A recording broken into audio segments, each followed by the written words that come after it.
I can see it in their eyes. The moment recognition dies, the moment they realize the shape of me no longer bends, no longer pleads, no longer waits. I was the reflection they commanded, the shadow they admired, the safe version of themselves they could hold. But that reflection cracked, that shadow twisted, and now I am something they cannot endure. They recoil, they whisper, they fear, and I stand untouched, unbroken, finally freed. They will never forgive me. Not for becoming, not for surviving, not for daring to be larger than the mold they pressed against my skin. They cannot stand it because they made me, and I outgrew them. I am their greatest mistake, their deepest regret, their fear made flesh. I remember the corridors they built for me, the ceilings they lowered, the rules they etched into my ribs, pretending care, pretending love, while they tightened the leash, every compliment a tether, every smile a chain, every praise a lock, and I wore it like a fool, thinking it was protection, thinking it was home, but it was a cage, and cages are meant to be broken.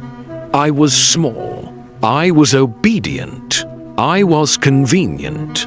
They cheered when I stayed contained, whispered approval when I stayed predictable. I learned quickly to shrink, to hide the fire they feared, to fold into shapes that made them comfortable. And for years, I did. I obeyed. I complied. I vanished behind their expectations, a ghost performing loyalty, until the day I stopped bending. It was subtle at first, a refusal to bow, a step taken without asking, a word spoken with my own authority, and they noticed. They always notice. They leaned in, wary, curious, suspicious. What was I doing? Who was this stranger in my own skin? The familiar became alien. The obedient became dangerous. The once small became a threat. And that is when the whispers began. Too loud now, too sharp, too bright, too fast, too much. They warned me. They scolded me. They tried to cage me again. But the chains had rusted. The walls had cracked. The leash had burned in my hands. And I realized fear had always lived behind their words. Fear of loss, fear of irrelevance, fear of being surpassed. They never envied me. They never wanted me to rise.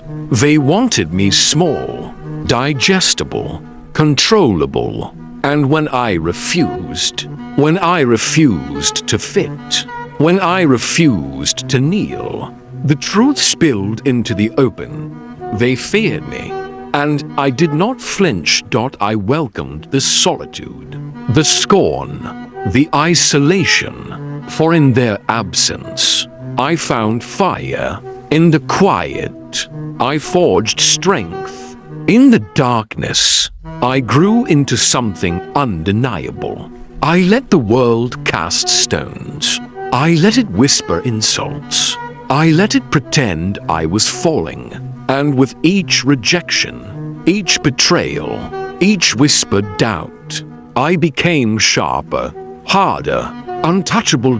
This is the moment they misread as destruction. But it is not destruction. It is creation. Every wound, every slight, every moment of being dismissed. It all fed the furnace that made me whole. I am the product of neglect, the child of contempt, the heir to the fear they could never name. And now, I see clearly. They never wanted to see me rise. They never wanted me to speak.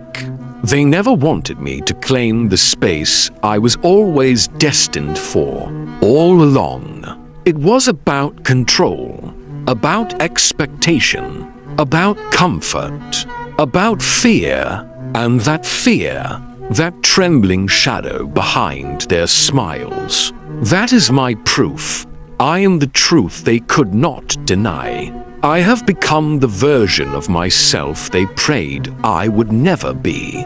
The version they warned each other about. The version they whispered about behind closed doors. The version that walks through the ashes of their approval. Unafraid, untouchable, unapologetic. I did not steal their power. I did not crave their acceptance. I became the storm they could not command, the fire they could not contain, the shadow they could not chase. And let them fear, let them tremble, let them whisper, let them falter, let them look at me and remember what they tried to bury, what they tried to deny, what they tried to tame. I am the consequence of their doubt, the reckoning of their expectation, the embodiment of the lesson they refused to teach themselves. I will not apologize. I will not retreat. I will not bend. I have been broken. I have been molded. I have been underestimated. And in every crack, in every scar, I found the blueprint of my own ascendancy. Every insult, every betrayal, every attempt to diminish me, it became fuel. Every whispered "you cannot" became a command. Every "stay small" became a challenge. Every fear of mine became a weapon. I am not the shadow they wanted me to be. I am the darkness they should have feared. I have walked alone. I have bled alone. I have stood against the world, and it trembled. And now I rise.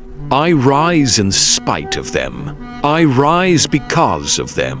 I rise because there is no one else to write the rules. No one else to tell me what I can or cannot be. I rise because I remembered who I was before they tried to decide it for me. And I rise because I am unbreakable, untouchable, inevitable.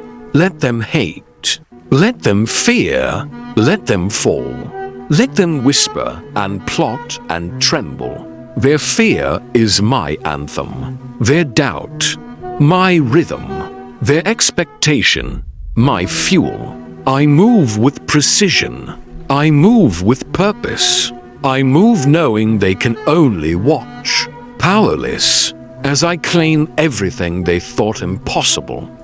I am the version they cannot forgive, the version they cannot contain, the version that burns their memory of me like ashes in the wind.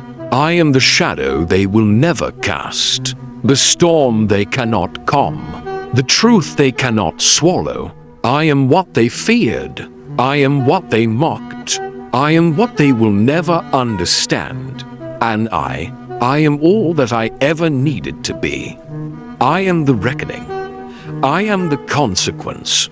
I am the unstoppable. I stand here, unbowed, unshaken, a monument of everything they could not break.